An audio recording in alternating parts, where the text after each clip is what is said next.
شروع ماہ رجب 60 ہجری میں سیدنا امیر معاویہ رضی اللہ عنہ بیمار ہوئے۔ اس بیماری میں جب ان کو یقین ہونے لگا کہ اب آخری وقت قریب آ گیا ہے تو انہوں نے یزید کو بلوایا۔ یزید اس وقت دمشق سے باہر شکار میں یا کسی مہم پر گیا ہوا تھا۔ فوراً قاصد روانہ ہوا اور یزید کو بلا لایا۔ یزید حاضر ہوا تو انہوں نے اس کی طرف مخاطب ہو کر فرمایا کہ اے بیٹے، میری وصیت کو توجہ سے سن اور میرے سوالوں کا جواب دے۔ اب اللہ تعالیٰ کا فرمان یعنی میری موت کا وقت قریب آ چکا ہے، تو بتا کہ میرے بعد مسلمانوں کے ساتھ کیسا سلوک کرنا چاہتا ہے۔ یزید نے جواب دیا کہ میں کتاب اللہ اور سنت رسول اللہ صلی اللہ علیہ وسلم کی پیروی کروں گا۔ اے یزید، تو اس بات پر مغرور نہ ہونا کہ میں نے تجھ کو اپنا ولی عہد بنا دیا ہے اور تمام مخلوق نے تیری فرما برداری کا اقرار کر لیا ہے۔ عبداللہ بن عمر رضی اللہ عنہ کی طرف سے تو زیادہ اندیشہ نہیں ہے کیونکہ وہ دنیا سے بیزار ہیں۔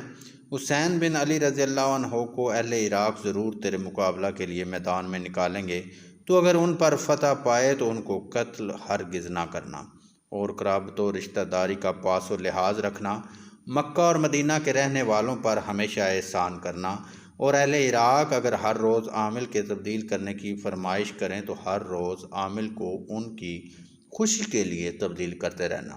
اہل شام کو ہمیشہ اپنا مددگار سمجھنا اور ان کی دوستی پر بھروسہ کرنا۔ اس کے بعد یزید پھر شکار میں چلا گیا۔ سیدنا امیر معاویہ رضی اللہ عنہ کی حالت دم بدم نازک ہوتی چلی گئی۔ آخر بروز جمعرات بتاریخ 22 رجب المرجب 60 ہجری میں کاتب وحی جلیل القدر صحابی رسول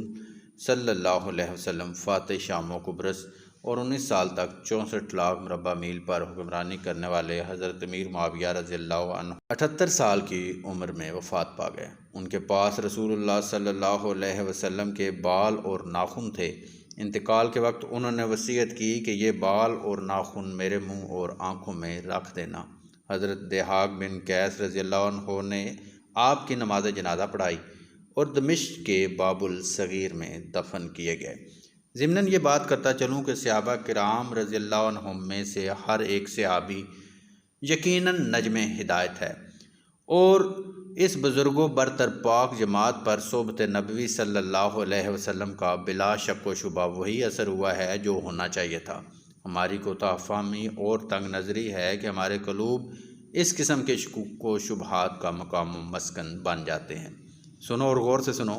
کہ رسول اللہ صلی اللہ علیہ وسلم جو شریعت لے کر آئے، اس میں نوع انسان کی فلاح کے جمیع اصول اتم و اکمل طور پر موجود ہیں۔ آپ صلی اللہ علیہ وسلم نے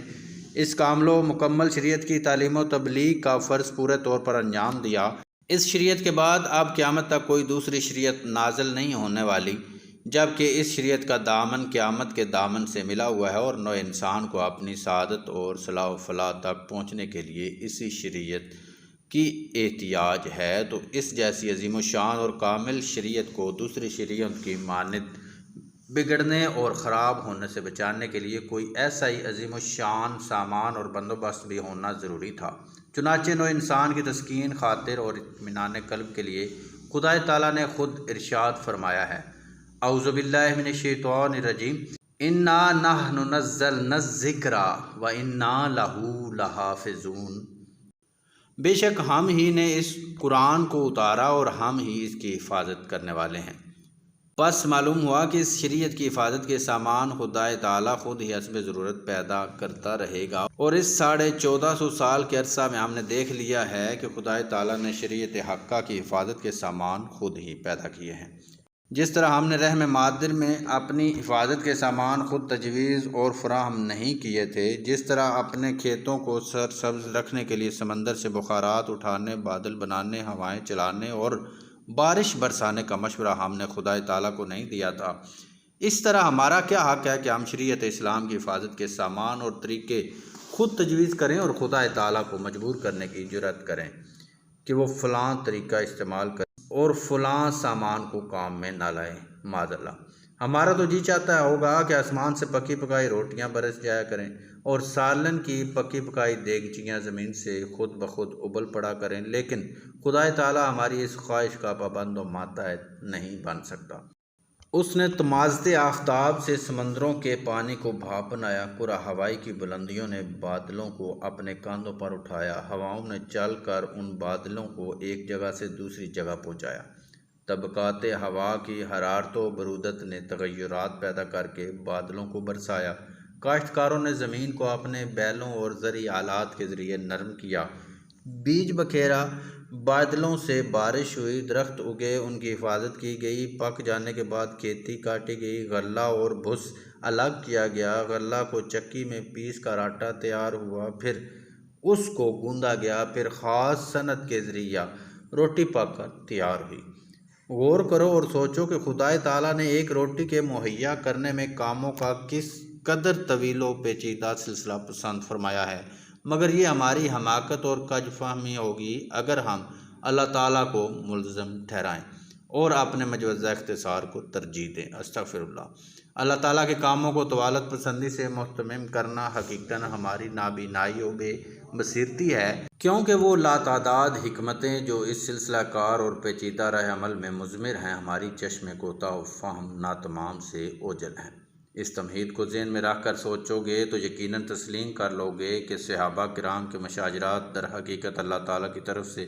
حفاظت شریعت کا ایک سامان تھا، لیکن ہم نالائقوں نے بجائے اس کے کہ بصیرت اندوز و عبرت و آموز ہوتے گمراہی اور بے راہروی میں مبتلا ہو گئے کہ امیر معاویہ رضی اللہ عنہ اور سیدنا علی رضی اللہ عنہ اور دوسرے صحابہ کرام کے تمام اختلافات ان کے اجتہاد پر مبنی تھے۔ ان میں سے اگر کسی سے غلطی ہوئی تو وہ اجتہادی غلطی تھی، نیت اور ارادے پر مبنی نہ تھی۔ ان میں سے کوئی بھی ایسا نہ تھا جو دیدہ دانستہ شریعت اسلام اور احکام خداوندی و ارشاد نبوی صلی اللہ علیہ وسلم کی مخالفت پر آمادہ ہو سکتا۔ سیدنا علی رضی اللہ عنہ نے جو کچھ کیا حق سمجھ کر کیا، اس طرح سیدنا امیر معاویہ رضی اللہ عنہ جو کچھ کرتے تھے اپنے آپ کو حق و راستی پر سمجھ کر کرتے تھے۔ یہی حالت دوسرے صحابہ کرام کی بھی تھی۔ جس نے جس کو حق پر سمجھا وہ اس کا طرفدار و حامی بن گیا، اور یہ سب منشاء الہی کے ماتحت ہوا۔ خدائے تعالیٰ نے یہ اندرونی جھگڑے پیدا کر کے صحابہ کرام رضی اللہ عنہم کی ایک جماعت کو تو ان کاموں میں مصروف کر دیا، اور دوسری جماعت نے ان آپس کے تنازعات سے بد دل ہو کر حکومت و سلطنت کے کاموں سے بالکل لا تعلقی اختیار کر کے تنہائی و گوشہ نشینی اختیار کر لی۔ جب تک یہ اندرونی اختلافات پیدا نہیں ہوئے تھے، صحابہ کرام رضی اللہ عنہم کی تمام تر کوشش و ہمت کفار کا مقابلہ کرنے اور جنگ و پیکار کے میدانوں میں کامیابی حاصل کرنے میں صرف ہوتی تھی۔ سیدنا ابوبکر صدیق رضی اللہ عنہ اور سیدنا عمر فاروق رضی اللہ عنہ کی خلافتوں کا تمام زمانہ ایسی مار کارائیوں اور جنگ آزمائیوں سے پر ہے کہ صحابہ کرام رضی اللہ عنہم اور تمام طبقات کی نگاہیں میدان کارزار اور فتوحات ملکی کی طرف لگی رہتی تھیں۔ ان دونوں متفرق خلافتوں کے زمانہ میں بھی اگرچہ جمع قرآن کا کام انجام دیا گیا جو اس ابتدائی زمانہ میں ہونا چاہیے تھا، لیکن یہ ممکن نہ تھا کہ صحابہ کرام رضی اللہ عنہم کی کوئی معقول تعداد اور بزرگ جماعت یکسو ہو کر اور فارغ بیٹھ کر اپنی تمام تر توجہ، پوری ہمت، فقہی ترتیب و تنظیم اور احادیث نبوی کی حفاظت و تبلیغ میں صرف کر سکے۔ مدینہ منورہ ایک ایسا فوجی کیمپ بنا ہوا تھا جس کے شہنشاہ خیمہ نشین کے سامنے گویا میدان جنگ کے نقشے ہر وقت کھلے رہتے تھے، اور بڑے بڑے مدبر جنگی پالیسی متعین کرنے اور سرداران لشکر کی نقل و حرکت کے پروگرام تیار کرنے میں مصروف نظر آتے تھے۔